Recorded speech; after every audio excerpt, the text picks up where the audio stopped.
plus rien. Plus rien. Plus rien, les chiens. Plus rien. Le carnaval battait son plein au rythme fou des tambourins sous une pluie de confettis de serpentins. Lorsque soudain un cri d'effroi jeta partout le désarroi, c'était la voix de la divine Conchita. Ah! Mon Dieu! La main! La vivette! Attention la pépette! La vilaine pépette! Attrapez la pépette!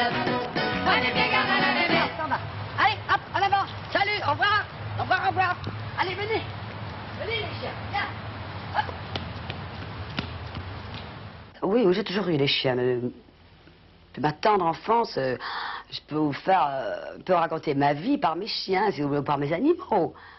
Le premier chien dont je me souviens, c'était Cora. Cora, c'était un gros papillon blanc, parce qu'à l'époque, c'était le chien de mon papa. Parce que, bon, c'était le chien de la famille, mais c'était avant tout le chien de mon papa. C'était son maître. Et Cora était très amusant. C'était en Belgique, puisque je suis née en Belgique. C'était à Bruxelles. Et Cora était un chien très amusant parce que il était très joueur, mais il y avait une chose qu'il n'aimait pas, c'était les uniformes. Et très souvent, d'ailleurs, j'ai remarqué, les chiens n'aiment pas les uniformes, mais lui, il n'aimait pas ni les bonnes sœurs, ni les curés. Or, nous habitions à côté d'un couvent, où moi j'étais à l'école, d'ailleurs, à l'école des Ursulines, à Laken. Alors, ça coûtait une fortune à mon père, parce que chaque fois qu'on laissait sortir Cora, crac, une robe de bonne sœur et claque par ici là, une soupe, il faisait des accros, alors ça nous coûtait de l'argent à chaque coup. Vous êtes plutôt chien ou plutôt chat? Moi je suis plutôt chien. J'aime bien les chats, mais je suis plutôt chien. Je suis chien, lapin, mais je suis moins chat, vous voyez. Moi je vais vous dire, j'ai envie d'avoir un chien, pas pour moi, mais j'ai envie d'être quelque chose pour le chien. Il y a des gens qui ont des chiens pour se faire plaisir à eux. Pour aller parader avec eux, non, moi c'est pour le plaisir de pouvoir m'en occuper, vous voyez. Pour en avoir des... Voilà, regardez. Ça, c'est adorable.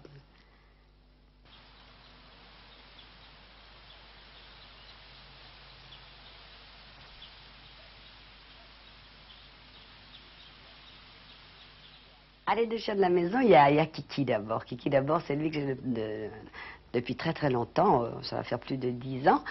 C'est un chien qui a été abandonné.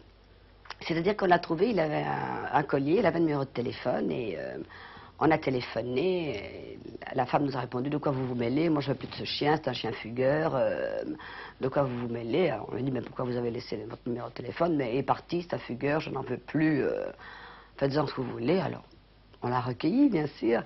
Et notre Kiki est resté ici chez nous. De temps en temps, il a fait des fugues. On l'a trouvé à la place de la gare à Bièvre. Mais comme les gens connaissaient Kiki, le boucher téléphonait disant: Bernadette, Bernadette, il y a Kiki qui se balade sur la place du marché. Et il revenait. Mais maintenant, il est trop vieux. Il ne fait plus de fugues du tout. Il se contente de faire des grands trous dans le jardin, d'essayer de déraciner les arbustes et de chasser. Parce que les caniches sont chasseurs. Quand t'as perdu, on l'a appelé Perdu parce qu'on l'a trouvé, tout simplement. Il a une histoire, parce qu'avant Perdu, j'avais un autre chien qui s'appelait Gaspard. Et mon Gaspard est mort. Et quelques jours après, je suis rentrée à la maison, il y avait un gros chien devant ma porte. Une nuit de gala, je suis rentrée, j'avais un gros chien devant ma porte. Je lui ai dit: va-t'en mon chien, va-t'en, va-t'en. Pas moyen de le faire décaniller devant le portail. Je dis: mais qu'est-ce que...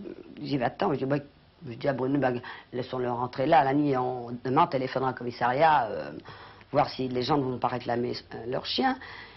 Le lendemain, on a téléphoné au commissariat, personne n'avait réclamé le chien. Alors je suppose que ce sont des gens qui sont partis en vacances, parce que c'était au mois de juillet, qui ont sorti le chien, qui l'ont mis devant le portail. Et bien, il n'est plus jamais sorti d'ici, quoi. Il est toujours là. Alors, je dis toujours que c'est l'âme de mon chien Gaspard qui est revenu dans Perdu. Oh, je fais mal. Ah, bah, tu t'en vas? Eh, viens, Cabot. Buvette pris en premier plan. Viens là.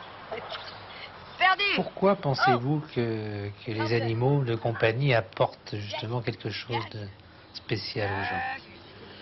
Je crois que ça apporte surtout à des gens d'abord qui n'ont peut-être pas d'enfants, ça amène beaucoup, et puis les gens seuls aussi, parce que moi je connais un monsieur qui a perdu sa femme il n'y a pas longtemps, bah, tout ce qui lui reste c'est son chien.